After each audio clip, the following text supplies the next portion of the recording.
Ngucanio cia mihaka ya migunda ikoretwo igithii na mbere kwa ihinda iraya mwena wa Transmara ya ithwiro kuria riu thirikari ya kaunti ya Narok itacoketie makinya ma guteithiriria kuhotomia ngucanio ici kuria marehete hamwe nduriri iria ikoretwo ikirwa mbere ya komiconi ya NCIC o hamwe na ya migunda niguo mariririe njira iria iguteithiriria kuhotomia thina uyu. Peace is a process. This is an event and we've known for a long time. Matter of fact, since 1976 there's been interclan conflict, issues on land and the boundary.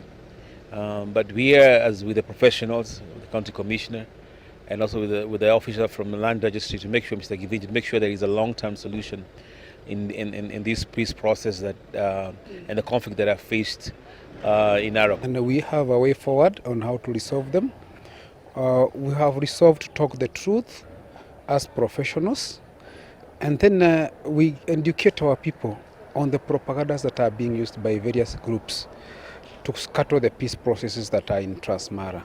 Akiaria thutha wa mucemanio wa thiri wa kwaririria ngucanio ici, komicona wa kaunti ya Narok augite thina uria umurikitwo muno mucemanio-ini ucio ni thina wa uheani wa taito cia migunda na kugacirithio kwa ugitiri, thina uria augite thirikari ya kaunti yo ni hariririe kungethanira naguo.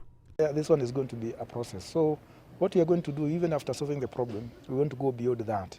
We go post violence, so that people now can embrace peace, can live in peace, and they can continue the normal life, because what we want at the end of the day is that they make use of that land for their own benefit, to produce food, to develop, and to develop the nation. Oho ni amenereirie andu aria makoretwo magitambia muhuhu wa maheni wigie ngucanio ici kuria augite andu aya nio makoretwo magicungirira ngui ona thengia ya mihango ya thirikari ya kuhurana na ngucanio ici iria irerikana ciambiririe mwaka-ini wa 1976. Ngiribotera Inooro TV, njitagwo Kate Muthoni.